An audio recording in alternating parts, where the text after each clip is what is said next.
Hi, my name is John. And my name is Lloyd. And we're the hosts of The Pint, a pop culture podcast. Lloyd, if you had to tell any of the people out there that might be listening to The Pint for the first time about anything unsavory or disconcerting we might do on the show, what would you warn them about? Well, sometimes we drop spoilers, and sometimes we swear like motherfucking sailors. Fuck yeah, we do. You heard it from him. You've been warned. Listen in.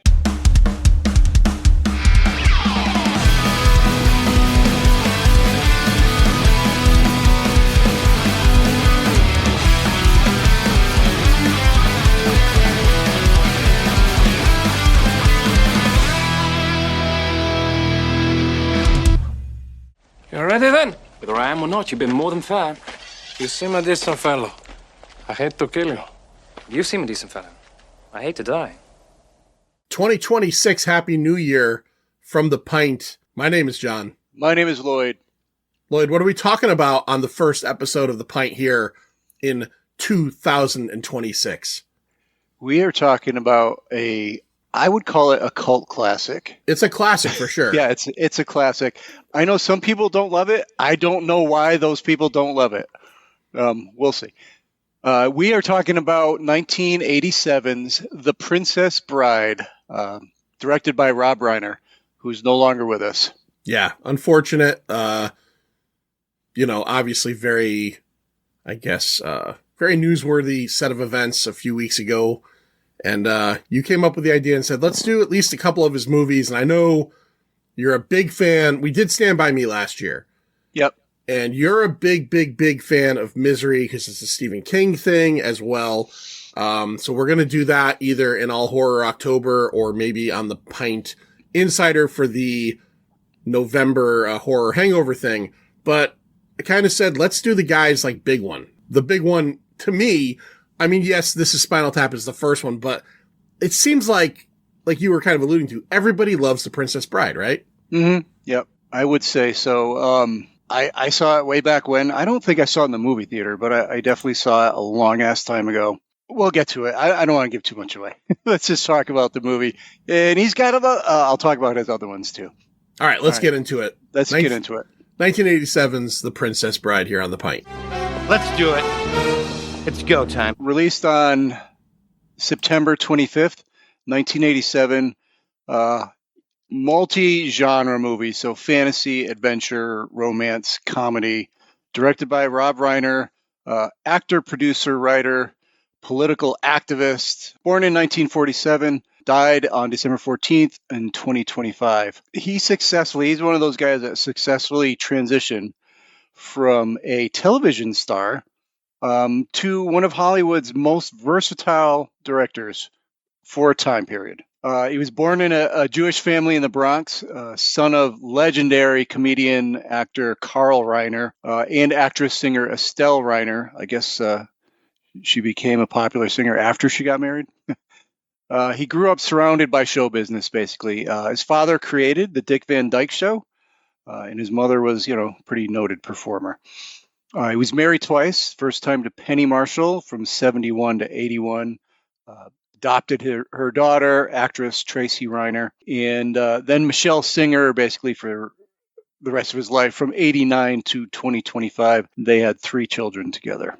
You will know him because he played Michael Stivic, Meathead, the very liberal Polish-American son-in-law of Archie Bunker on All in the Family from 71 to 79. And if you weren't alive to watch that show in those years, I'm sorry. Yeah, great show. And Archie Bunker is one of those characters that, like, you can't imagine how they got away with it, but they did. And yeah. Looking back now, you know, people might have thoughts, but it was, I think, what the world needed. Anyway, it earned him 2 Primetime Emmy Awards for Outstanding Supporting Actor. And he appeared in other stuff, not a whole lot. I didn't really see him a lot, but Wolf of Wall Street and TV shows, The New Girl, 30 Rock. And then in the mid-'80s, he moved behind the camera, directed a string of critical commercial hits. Really, these movies became what you'd call a cultural touchstone, kind of like a basis for other things and what is greatness. He also founded the production company Castle Rock Entertainment in 1987. Castle Rock being the name of the town from his movie Stand By Me.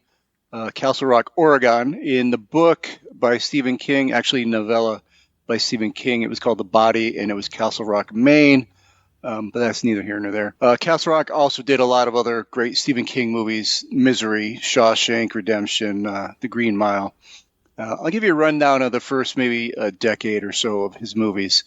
So you got This Is Spinal Tap, The Sure Thing, Stand By Me, The Princess Bride, When Harry Met Sally, Misery, A Few Good Men, North, The American President, and Ghosts of the Mississippi. And I would say after that, I don't know a whole lot.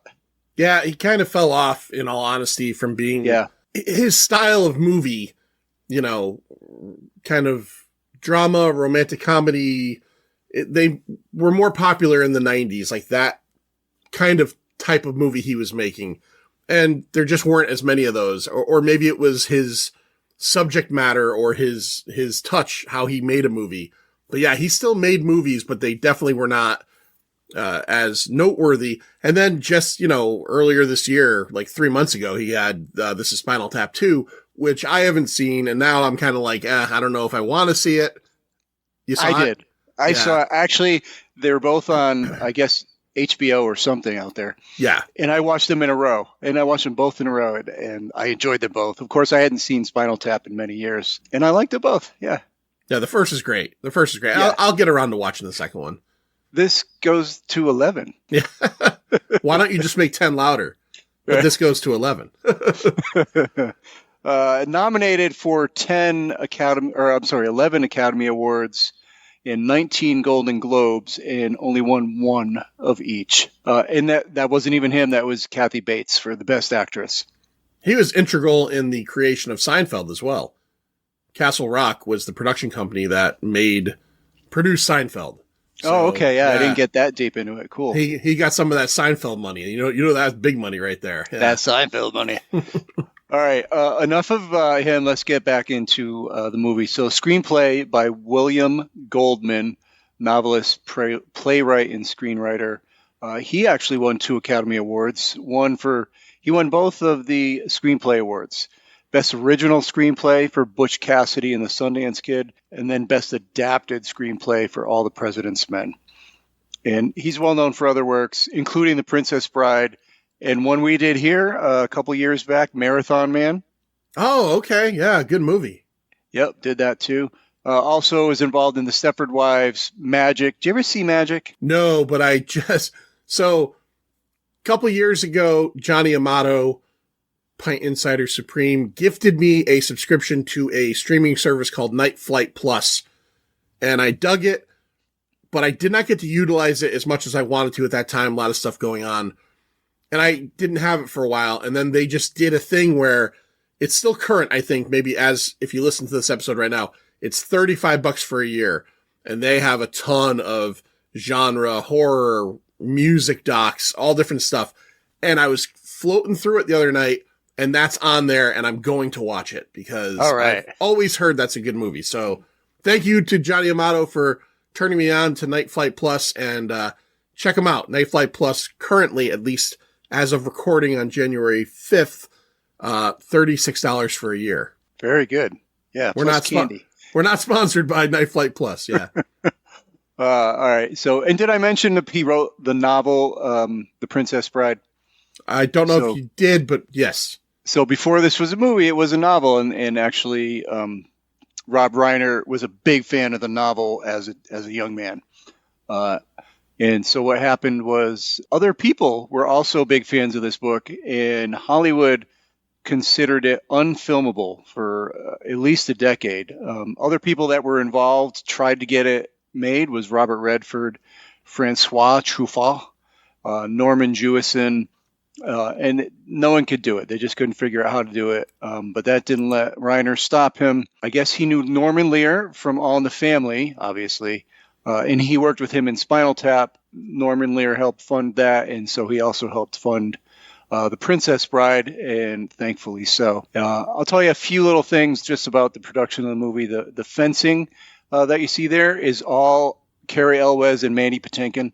all them, except for the flips. Okay, yeah. So yeah, they did a lot of training for that sword fight. It's pretty good, fun sword fight. Andre the Giant during filming he had massive back pain. So this poor guy, I don't know if you know, ever watched. There's a thing about him, right? A doc. I never watched it, but I know a lot of the stories. I know the drinking stories. I know one of the things I read that I thought was really interesting was when he was touring with the WWF at the time, before the movie came out, he had an advanced copy. And they said one of the sweetest things about Andre was he would ask the other wrestlers to watch the movie with him. And then he would ask them to tell them that he did a good job. Like he was being like sincere. But then, it didn't say, but like if they didn't say yes, he probably grabbed their head with his giant hand. Do you look at his hand? There's a couple scenes where so you have big hands, and his make your hands look like baby hands. His hands. There's a scene I think towards the end where we'll get into it, but where they're carrying Wesley around, and there's a couple shots of his hand holding Wesley up, and his fucking hand is so stupidly big. Do you remember those Foster Lager cans back in the 80s? Yes, the oil those cans. Blue oil cans. His hand makes a Foster's Lager. It's like when you grab one of those little minis. Yeah. It looks like that in his hand. It's ridiculous. I've heard different drinking stories, and I'm sure wrestling fans know more than me, but one of the ones I read in doing preparation for this is that other wrestlers will corroborate this. I don't remember who they said, but one time he apparently drank 11 gallons of beer in one sitting. He crushed the cans. Yeah. My God. Let's see. The kiss, the very end shot of the movie, the perfect kiss, was shot repeatedly because Elwes and Wright were smitten with each other. Oh. They just wanted to keep smooching. And I guess Elwes wrote a book called As You Wish, where he admits that he was totally smitten with her as she was with him. But it remained platonic. I don't know. Maybe they banged. I don't know. But it never became a relationship beyond friends. One of the things I thought about this movie while I was watching it that I've never thought about before is, and it's probably just me being basic, but because they're both blonde, it almost throws a brother-sister quality into the mix. Yeah, right. I almost wish he had dark hair, and like Mandy Patinkin had. I know Mandy Patinkin is playing a Spaniard, but like if they gave him the dark hair and her the blonde hair, I'd be like, oh, they should be banging. But then when they're kissing and everything, I'm like, oh, that's like a brother and sister about to fuck each other. Yeah, it's Game of Thrones. Filmed from August 18th to December of 1986, primarily in the United Kingdom and Ireland. So the Cliffs of Insanity, which obviously was a matte painting, like when they're on it, but those were filmed at the Cliffs of Moher in Ireland, which I've been to last year. When I went to Ireland, I went there, and they're beautiful. The climb itself was just on a set, but a lot of the scenes from the water was all paintings. I mean, a lot of this movie, you can tell, it's a modest budget. This might sound like I'm shitting on the movie, and I'm not, but a lot of it is very much like we joked about this on Cliffhanger, I think, with Stallone. It sets the movie. Like, when they're fighting on top of the Cliffs of Insanity, it's clearly a set. When they're in the swamp, the fire swamp, it's clearly a set. I'm not giving it shit, but there is a level of filming in like the beautiful, serene fields and countrysides, and then all of a sudden it's like, this is a set. And it's fun. Yeah. So Prince Humperdinck's castle in Florin was Haddon Hall, Derbyshire, England. I'm going to try and do my best for our buddy John, John Cross, who's from there, because I always say everything wrong. The sword fight, which was Penhurst Place in Kent, England, a 14th century manor house. The fire swamp and the grandson's bedroom were Shepperton Studios, which come up a lot in what we do. And the kidnapping and the eel scene, the eel lake or whatever, was at Black Park Lake in Buckinghamshire, England. He would definitely correct you on that, but Buckinghamshire, I think. No, Shire is out. Right. Shear is in. Okay, Shire's out. Shear is in. Okay. But it's not Buckingham because you don't pronounce the ham. It's just Buckingham. Buckingham. That's what I think. Yeah, Buckinghamshire. And music, the score was composed by Mark Knopfler, a favorite of mine. I really liked Mark Knopfler and Dire Straits. They did a good thing in the 80s there. He used a Synclavier, one of the early digital synthesizers. The theme, Storybook Love, the closing theme, was written and performed by Willie DeVille, but arranged by Knopfler. And the song lost. It was up for the Academy Award for original song, but lost to. Do you know what it lost to? No. 1988, I guess, with the awards. I've had the time of my life. Yeah, that song was huge. I got to be honest. I'm going to tell you something right now, and this isn't going to go towards really much of my feeling of the movie. I dislike the score of this movie. Yeah. It feels very much like an 8-bit Nintendo game. I understand what they're doing because this is a storybook movie, but I feel like if it was orchestral, I would have enjoyed it more. Instead, it's very synthesizer, fake horn. And I like Mark Knopfler too, but I was distracted by the score in this movie. I wouldn't say I was distracted, but it's not a favorite of mine. It's not like something I ever listened to. And one other little tidbit that I'll end with is Mark Knopfler agreed to score the film on the condition that Reiner included the baseball cap from Spinal Tap, the one that he wore as Marty DeBurgi. Yeah, okay. Yeah, so it's in the background, like on the wall of the grandson's bedroom. Okay, yeah. It's one of those pieces there. That's it for production. Let's get to the cast. Hey, who the fuck are you? Huh? Who the fuck are you? All right. Cary Elwes plays, now get this, I always thought it was Wesley. It's Wesley. Yeah. The farm boy, as you wish, one of many in a long line of Dread Pirate Robertses. Real name, Ivan Simon Cary Elwes. So Cary is his third name. You might know him from Saw. He was in Twister, and he was in one of the seasons of the recently wrapped up Stranger Things. Mandy Patinkin plays Inigo Montoya. You might remember him from a film a year after this, Alien Nation, with James Caan. He was in the TV show Chicago Hope, which started around the same time as ER, and he kind of quit kind of quickly. Wasn't in it for that long. And he co-starred with Barbra Streisand in Yentl. Yeah, he did. Yep. Chris Sarandon plays Prince Humperdinck, the villain of the picture. Chris Sarandon, who I got to meet as a volunteer at CT Horror Fest in September of last year. I don't know if I told the story here, but I went up to him as he was about to leave, and he was very nice to me. And I had just said to him, hey, look, I just saw Dog Day Afternoon for the first time this year. And he went, really? And I said, and you were incredible in it. And he said, thank you very much. And he was very nice. And, you know, not that this is the important thing. Looks great. Looks great for a guy, you know, who's probably closing in on his 70s if he's not already there. You might know him, of course, from the aforementioned Dog Day Afternoon. He is the voice of Jack Skellington in a little film, The Nightmare Before Christmas. And, of course, Jerry Dandridge, original OG 1985 Fright Night. Wallace Shawn plays Vizzini the Sicilian. He's a Sicilian. So there's the two warring factions. What is it, Florin and the other one? Yeah, I forget what the other one is. Which might make you think this does not take place on Earth, but then everything else they discuss is on Earth. Sicily, there's a few other things they mention. So, Wallace Shawn was in Clueless, he was in The Meteor Man, and he was in Vegas Vacation. Also a playwright.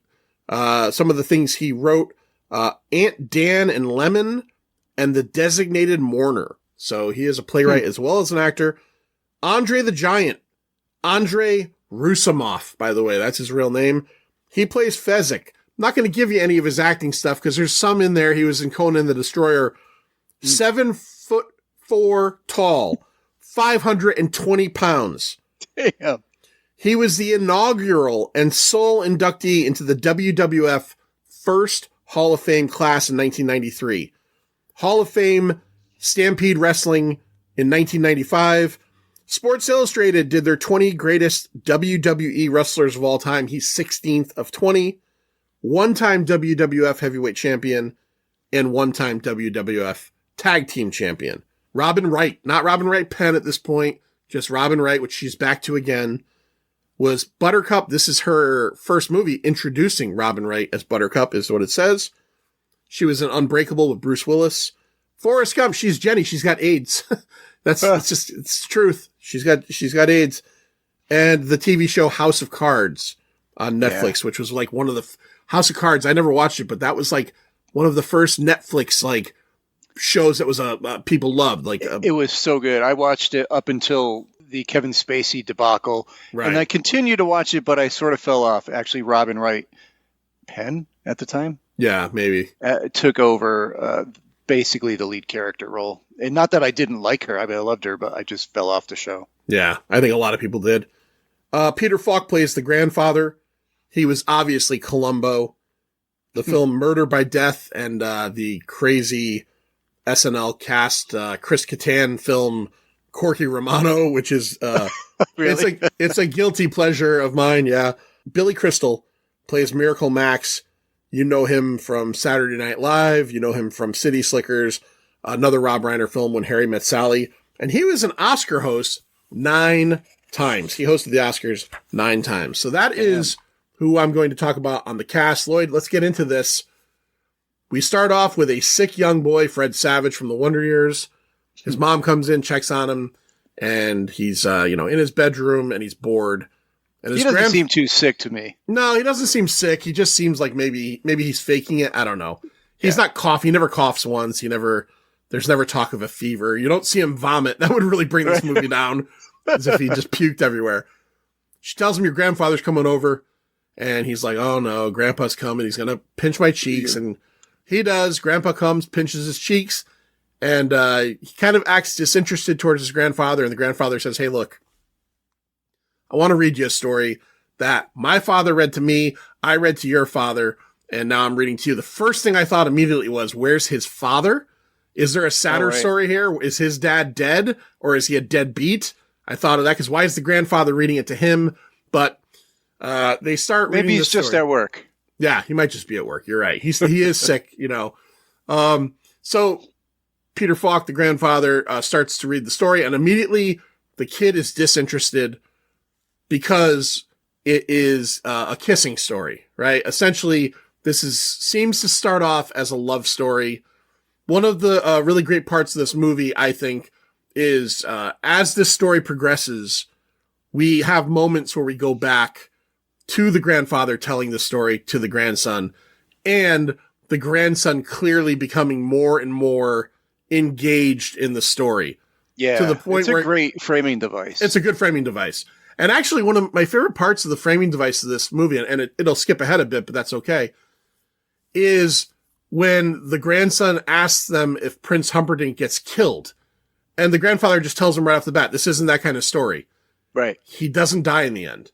But do you want me to still go on? The bad guy does not get his ultimate comeuppance. And we find that out like 3/4 of the way through the movie. So we know he's not, he's not going to die. Maybe it's a statement on letting the law do their job. I don't know, but I think that's interesting. So, Manster, we get set up with these 2 characters. Who are they, and what's their relationship? Yeah, you've got Buttercup, who's just a farm girl, and she has a farmhand, Wesley. I think, like you, I thought it was Wesley for so long. I know at some point I realized it was Wesley, but not at first. And she just basically bosses him around. Anything she wants, he does, and he replies, "As you wish." And every time, whatever it is, it doesn't matter. Go pick up that shit over there and, rub it on your face, as you wish. But she realizes that really means I love you. Yeah. And then she starts falling in love with him. So you don't see this whole big thing, but like time goes by and they're both in love with each other.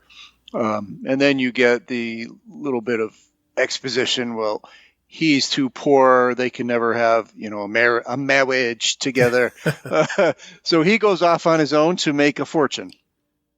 Yeah. He leaves her, and then she finds out in a year's time or so that he has been killed on the sea seeking the fortune by the notorious Dread Pirate Roberts. So she has basically given up on life, and we kind of fast forward to the point where she is now the conscripted, picked out bride of the Prince Humperdinck of the land that they're in, who is, arranged marriage type thing. And she's just given up. She's like, she's beautiful, she's young, and that's what he wants.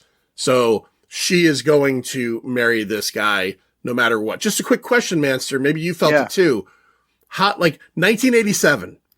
You take your date to go see The Princess Bride, right? You take your girlfriend or some woman you just met recently on the interwebs. I know that doesn't happen, but how much does Cary Elwes in 1987 get the basement started for you? Like the flooding is starting.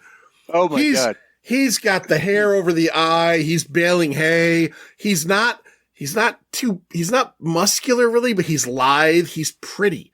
He's got that sculpted nose. Like his profile is perfect. Yeah. He just looks like he's just made to be like a Prince Charming just type of dude. He is very, Errol Flynn without all of the Errol Flynn problems. So I was thinking that. I'm like, Jesus, here's Robin Wright, who's a beautiful woman in her own, absolute beautiful woman in her own, right at probably 24 years old. But I'm paying more attention to Cary Elwes. They're fighting for the beauty. Yeah. Yeah. They're good looking. So she's going to be getting married to Prince Humperdinck. And, Master, does she go for a ride? Is that what happens? She's, I guess she's out for a ride in the woods or walk or whatever. I forget. But yeah, she's on the horse, right? And she comes across the three outlaws, the Vizzini, basically a Sicilian criminal mastermind. Could they have picked a less Sicilian looking guy? Right. Wallace Shawn looks like he's from he looks like he is, if being from Indiana is a thing, that's what he is. Right. And he was very scared that he was going to be replaced by Danny DeVito. Yes, I read that. Yes. Yeah. Then Inigo Montoya, the Spaniard you talked about, seeking revenge on the six-fingered man, and then Fezzik, the gentle giant of immense strength, who also speaks in rhymes. He does. We get a cool little moment like that. This is not a complaint about this movie, but I wanted to ask you, did you have a hard time with some of Andre's dialogue? Yeah, some of it, yeah. Okay, not all of it. I mean, it wasn't like concurrently happening over and over again, but there was a few things he said that literally just sounded like... Yeah, it's very mush-mouthed sometimes. Yeah. I mean, the guy's Adam's apple's the size of my fucking head, so I can't really give the guy shit. And plus, he would twist me into a pretzel and fucking eat me. He'd eat me and wash me down with a giant beer. So they kidnap her, and there is mention that her kidnapping is for they want to get a bounty for it, a ransom. But also, don't they mention at one point that they're trying to start a fight between the two different... the two factions, and she's going to be like the catalyst for that. Right. We can jump ahead a little bit and say this because it goes along with this part of the story, but we find out later in the movie, right, Manster, that the actual brains behind all of this is Prince Humperdinck, right? He has paid Vizzini to do this because he is trying to get her killed and then blame it on the other country or the other, whatever you want to call it, the other faction, that they could start a war. So this is all, even though he's acting, there's a lot of scenes where he's following up and trying to find her with his right-hand man. What is it? Is it Count Ruger? I think it is. Yeah, something like that. Ruger. Yeah, Ruger. Christopher Guest. Yeah. So he is actually behind all this. So Rugen. They take Rugen, yes. They take her, they put her on their little ship, and they go into the water, and she's just kind of with them. And at one point, she manages to jump overboard when they're not paying attention, but she lands in the water, and the water is filled with, what kind of eels was it? It was some kind of... Were they screaming eels? What the hell were they called? Yeah, something like screaming eels. So they end up saving her. Fezzik pulls her out. Vizzini has a word that he likes to use, Manster. What word does he use multiple times? Inconceivable. Yeah. Wallace Shawn has kind of this lispy type voice. You've seen the movie. You've heard it before. There's actually the great scene where Inigo says to him, this word, I do not think you're you're using it. You don't know what it means. I don't think it means what you think it means. Yes. Yeah. So Fezzik is the hired muscle, and the Spaniard, Inigo, is the swashbuckler, essentially. He's a mercenary, but he's got a backstory, Manster, that he's going to explain in a little bit. What is his backstory? Yeah, his backstory is that when he was a young man, a six-fingered man, I forget, was it the right or left? Anyway, killed his father. Right. So, and he watched this happen, and he was scarred by the six-fingered man, scarred his two cheeks, and now he just wants his revenge. And he's going to say to him, hello, my name is Inigo Montoya. You killed my father. Prepare to die.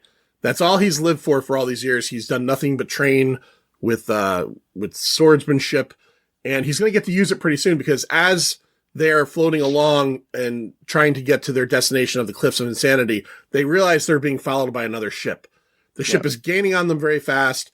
They get out. They have this great scene where Fezzik, Batman, Batman, right? 89, where he grabs Kim Cattrall and he shoots the grappling line and goes up. How much do you weigh? 108 or whatever. Fucking Andre the Giant doesn't ask anybody any questions. He grabs three fully grown people, and then he just starts to ascend up this rope. Right. Just go straight up this rope. And as he's going up this rope at this rate that's insane, and these cliffs are insane, we see the Dread Pirate Roberts. That's who it is. Black costume, black mask, very Zorro-ish. Right. Very Zorro-ish. Yeah. And he's following right along. So they get to the top, and I think he climbs the rope just with hands, right? He's just no legs, no feet, just hands. he's just gym classing it without wrapping his legs around it. He's going straight up. So they get to the top, and Vizzini says, listen, me and the princess are going to go further. Fezzik, you stay a little bit outside of here in case he gets past Inigo. Inigo, you're going to stop him. So we get these great moments where Inigo is like repeatedly kind of stopping the Dread Pirate Roberts as he's climbing up and asking him questions. Right. You don't by any chance have six fingers on one of your hands. It's a very gentlemanly duel they very have. Cordial and gentlemanly. He gives him a chance when he gets to the top to relax for a while because he just climbed all the way up top. There's a great moment where he's asking these questions while he's climbing, and he's like, stop stopping me. I'll answer all your questions, but let me get to the top. So gets to the top, and they have this conversation about how, he tells the Dread Pirate Roberts about his father and how his entire life has been getting to this moment of finding the six-fingered man. And they have a great sword fight. Great sword fight, yeah. But there's a secret. What's the secret, Manster? There's a sword secret. Fight? So they're both sword fighting along, and it's a very fun sword fight, and they're both fighting left-handed. And then so they're both feeling each other out, and they're both good. And then Inigo Montoya starts kind of laughing, and he's like, "Well, what are you laughing at?" He goes, "Well, I know something you do not know. So I am not left-handed." And he switches to the right hand. He's like, "Oh, you're very good. You're better than I am." Yeah. And then he gets him right backed up to like the edge of some like rock wall. And then he pulls the same exact stunt. He goes, "Well, I'm not left-handed either." And then they keep going even more. Yeah, the sword fight is great. I forget exactly how that sword fight ends. Well, Dread Pirate Roberts disarms Inigo. He knocks the sword out of his hands. Oh, that's right. He flings it out. Yep. And Inigo says to him, "Just give me a quick death." And Robert says to him, "I'm not going to kill you." And he compliments him basically, but he says, "I also can't have you follow me." And he knocks him out with the hilt of the sword. Yeah. So he moves along, and he gets a little bit further, and he runs into Fezzik now. Fezzik doesn't have any kind of armament. He throws a rock at him at the beginning. Yeah, he throws a rock that's probably like 800 pounds. Yeah, he throws this big rock. Shatters against another, like the wall, and they basically have this hand-to-hand fight. And Fezzik tells him, it's like, this is a disadvantage for me because I'm used to fighting like 5 people at once. Like, fighting one person is not fair. And then very much in wrestling style, Roberts gets up on the back of Fezzik and puts him in a sleeper hold, essentially. Yeah, sleeper hold. But they're talking the entire time, and Fezzik is just ramming him in to every wall. And it's just a matter of time before he gets knocked out, but he happens to manage to get Fezzik, you know, in the clutches of that hold.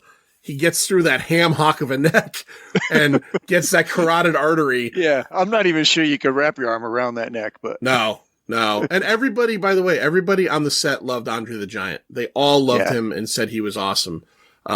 So he now has. Do you remember what he says to him as he knocks him out? I do not.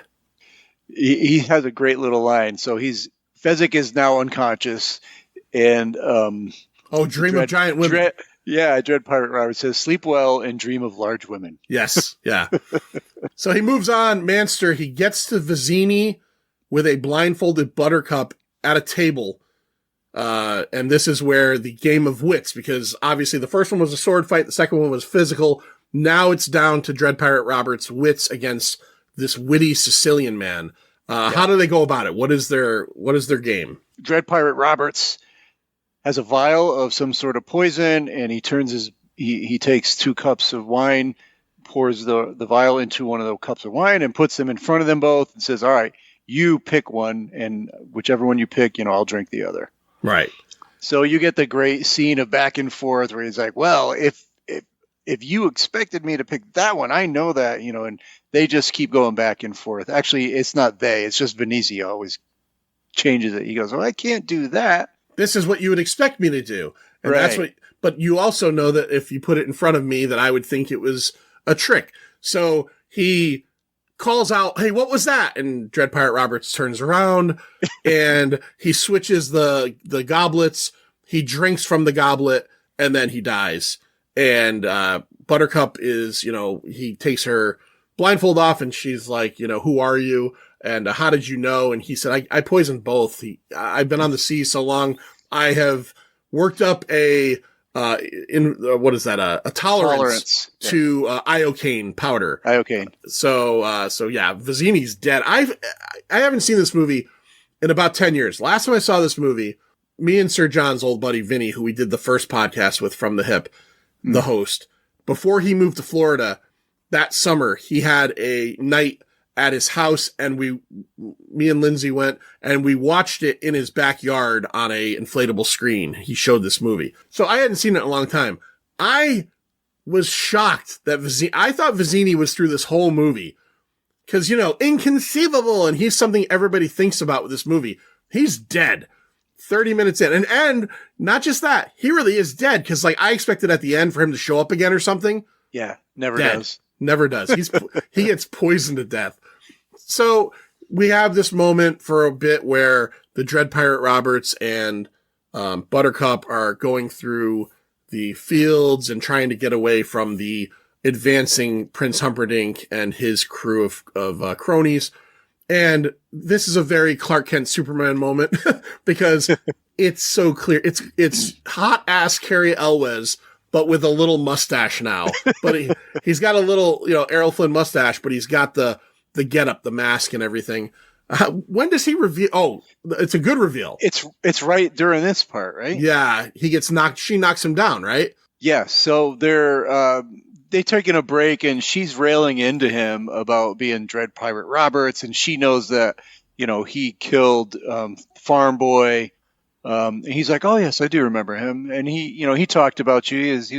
He was quite enamored with you, and he loved you, and he's a very handsome guy, and all that stuff. And she just gets so mad at him that she pushes him down this wicked ass steep hill.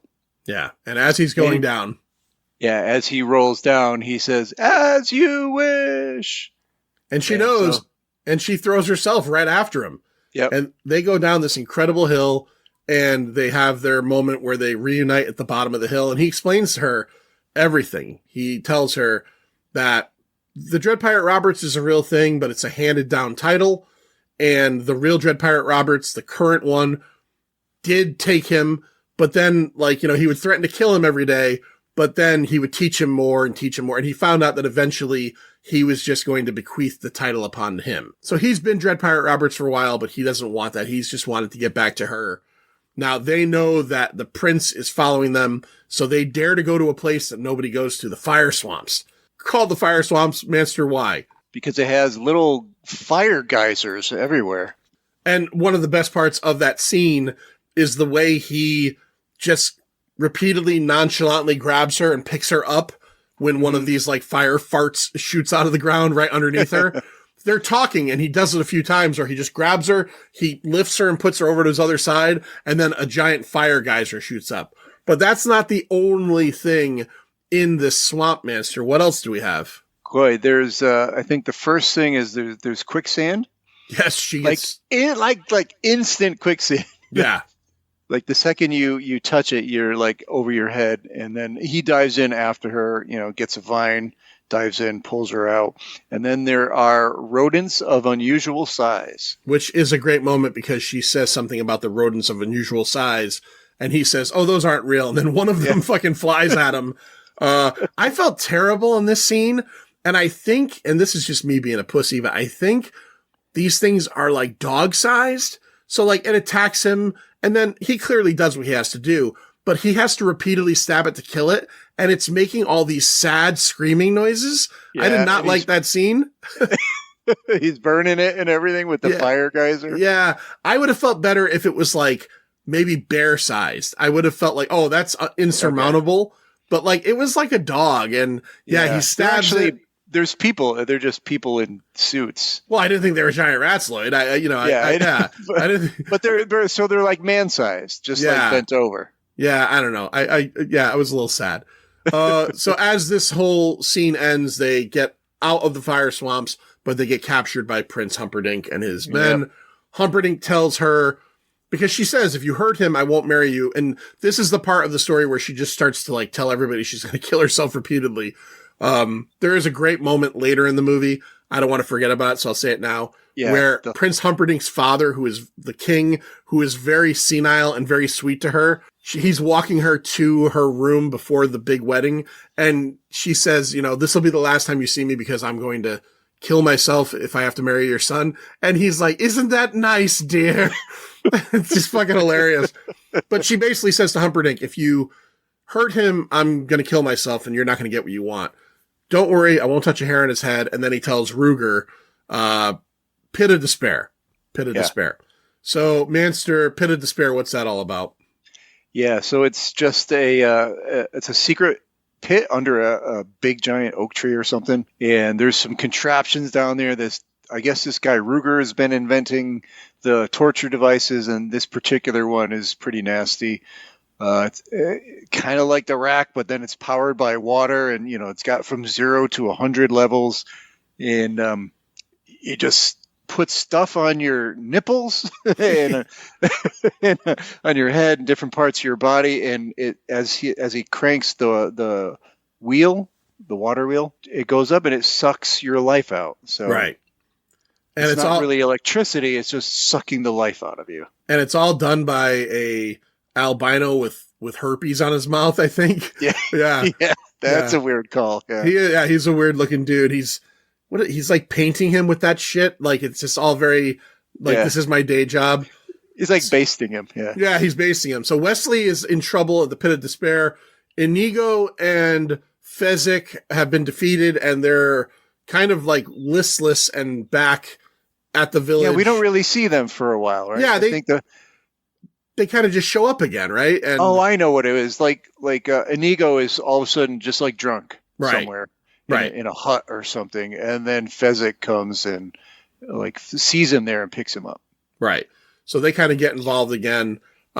Wesley does end up mostly dead through this torture. That's important. Mostly dead is a real thing. And Inigo and Fezzik kind of find out that he has been brought to the Pit of Despair.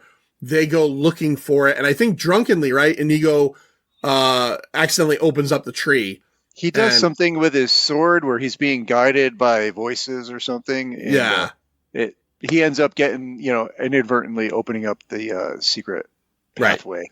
Pathway opens up. They go down. They find Wesley, and they're explained by the herpes mouth guy that, he's not totally dead, but he's pretty much there. So they take him. We're going to go to Billy Crystal's house in a second, but we kind of get about a 20-minute section of this movie where it's Weekend at Bernie's, but with Wesley, and there's some great physical comedy here. All the Cary Elwes stuff where his, like where he's like got to prop his head up and everything. So they bring him to I guess Max, the Miracle Man, is that his name? Miracle Max, but I guess Miracle Max. He was the healer or the magician for Prince Humperdinck, and he had been fired recently, so he has a grievance against Prince Humperdinck.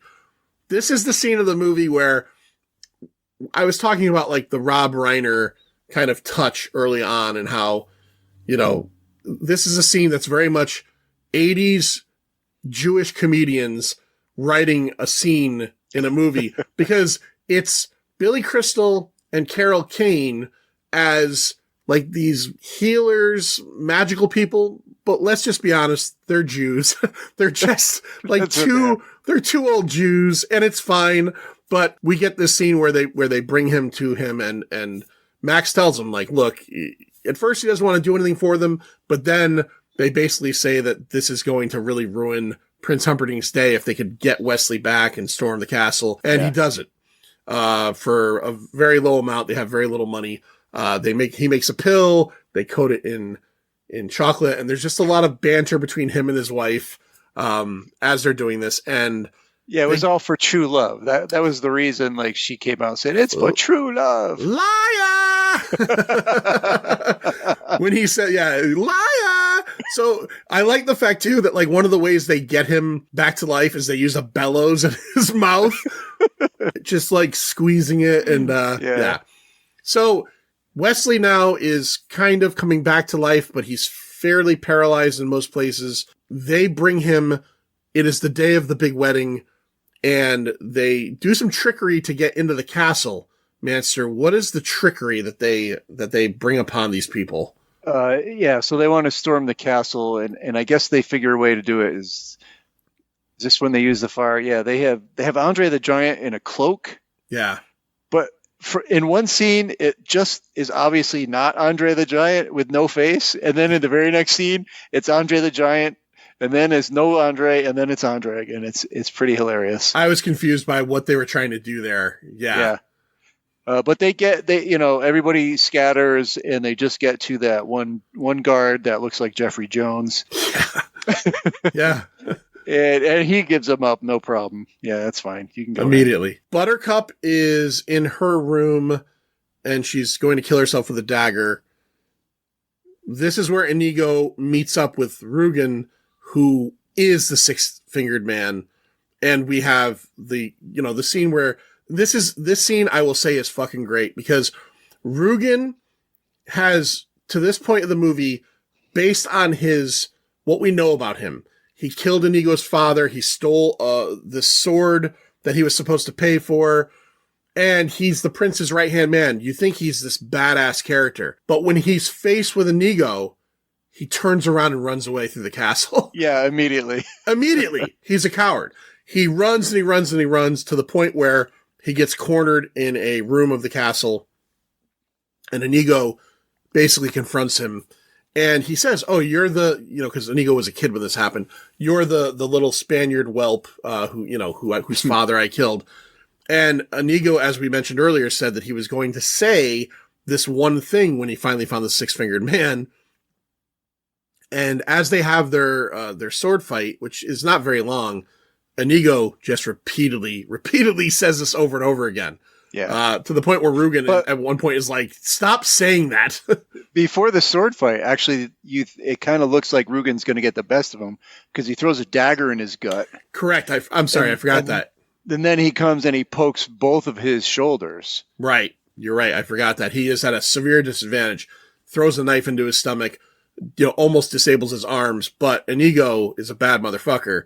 Yeah. And he takes him out, and he gives him the exact same scars that he was given as a kid, and he also gives him the same wounds in the shoulders that he just gave him. And then he runs him through. Great moment. Prince Humperdinck ends up in the room with Wesley and Buttercup, right? But Wesley is still immobile on the bed. He's just laying there. Yeah. So we don't know this, but she goes into the bedroom and the focus is just on her, and she's like basically going to kill herself, right? I think she's going to go through her chest or something like that. And then it goes to Wesley on the bed, still immobile, and he goes, "There's a shortage of good breasts in the country. It'd be a shame to lose yours," or something. Yeah. Yeah. So she sees him there. She's very excited that he's back. Master, I'm drawing a blank here. How does he basically gets Prince Humperdinck to surrender immediately. He makes him sit down. He basically gets, so Humperdinck comes in and they just kind of have their threatening talk. I know. He goes, "You want to battle to the death?" He goes, "No, to the pain." He goes, I'm not familiar with that. What do you mean battle to the pain? And then Wesley just goes on to say every little thing he's going to do to scar him and make people afraid of him, cut all his limbs off, but keep him alive. So right. Little children will scream in terror when they see him because he's so ugly and heinous. Right. They're going to talk about you wherever you go. Yeah. Yeah. And then he just gives up, basically. He's like, all right, I don't want that. Yeah. And that is exactly true to what the grandfather told the grandson, is that, at the end of this, it's not going to be about the bad guy, getting killed. It's going to be, this isn't a story where the bad guy dies. So Inigo has enacted his revenge, and Fezzik has helped them. And Wesley and Buttercup live happily ever after, right? Is this where we just jump? Inigo shows up in the same room, and then they look down, and then you got Fezzik down below in the courtyard, and he's got like 4 white horses. Right. So yeah, Fezzik is down there. He has the 4 white horses, and they escape on the 4 white horses. But what I thought in my head was that poor fucking horse that had to have Andre the Giant on the back. I know that it probably was not Andre the Giant on the horse in real life, but can you imagine your 4 white horses to carry off people, and you see lithe ass Cary Elwes, and you see dainty, beautiful Robin Penn, and then you've got, well built, but still, not weighing too much, Mandy Patinkin, and then you've got 500-pound fucking Andre the Giant, who is going to climb onto your fucking horse back and just ruin your life. Yeah. That needs to be a freaking Clydesdale for sure. Yeah, 100%. And it was not. I mean, that horse could probably ride Andre. Okay, so we go to the story element again, and they share their perfect kiss that seals the end of the story. And Fred Savage's character, who was let's be honest, he was a typical boy in 1987, 10-year-old, 12-year-old boy. He didn't want to hear any of this stuff. He's been drawn into this story, and he stops the story every time there's kissing involved. Right. And he actually asked his grandfather, who at the very beginning of the movie, who he didn't want to pinch his cheeks, he asked his grandfather if he wouldn't mind coming back again tomorrow and reading the story. And all I could think of was, I'm obviously not a parent, I won't be a grandparent, but I was thinking to myself, God damn, if I had to read a whole book to somebody out loud 2 days in a row, I'd want the same book. Right. I'd want to kill myself. I would have been like, can I come back next Saturday, even if you're not sick? I'd say, you know what? There's a really good movie. Why don't we just watch that? Yeah, let's watch the movie that this is based on. All right, first episode. One more thing. We find out who the new Dread Pirate Roberts is going to be. Do we? Inigo Montoya, yeah. Wait, did I miss that? Did you miss it? Wow, yeah. So when they're all riding off together, Inigo's like, I don't know what I'm going to do now. And he goes, well, there's a great job available for you on the ship or whatever. Wait, is that the dialogue as they're just riding out through the gates? Yeah. Okay, I missed it. I totally missed that. Oh, okay. All right. Well, good for Inigo. All right, so that is 1987's The Princess Bride, your first episode of The Pint here in 2026. Master, let's talk about the box office. All you care about is money. So we have a budget of $16 million, and in the first weekend, it made $206,000. Ooh. Right. And domestically, on the year, it made 30.8 and only 31.1 worldwide. So not too much worldwide. Maybe a handful of Australians saw it. I'm not sure. This wasn't big in Iraq in 1988. Right. Yeah. Yeah, so it was not a hit, and I guess basically, 20th Century Fox struggled to categorize the film. Is it a comedy? Is it a kids movie? Is it an adventure movie? It hurt ticket sales, but it did find massive success on VHS. And I don't know what the numbers are, but it's got to be. Did you say the number before? What, like top 100 or anything like that?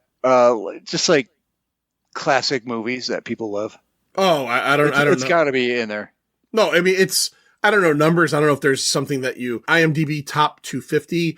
I don't know if it's in there or not, but I mean, it certainly is a beloved movie. Like this is one that like people like are all about for sure. So on the weekend, it came in number 16, which is pretty low for a first week. Hellraiser came in at number 3 at 2.6 million. The Principal at number 2, 3.5 million, and Fatal Attraction, number 1 movie that week, 7.7 million in its second week. And then on the year of 1987, it came in number 42. Number 5 was Moonstruck. Number 4, Good Morning Vietnam. Number 3, Beverly Hills Cop 2. Number 2, Fatal Attraction. And number 1, 3 Men and a Friggin' Baby. All right, let's rate this fucking thing. Here it comes. 0 to 5, 0 being the worst thing ever, 5 being the best thing ever. Quarter and half scale optional. Manster, you go first. Yeah, because I''ve been very generous with the 5s lately, I think. You have. For at least a few movies, anyway. Let's see if I keep the course here. I think this movie is basically perfect in its execution, right?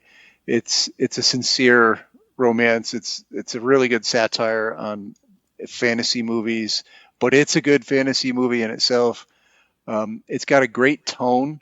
It doesn't take itself seriously, but I think it also treats all the characters in it with respect.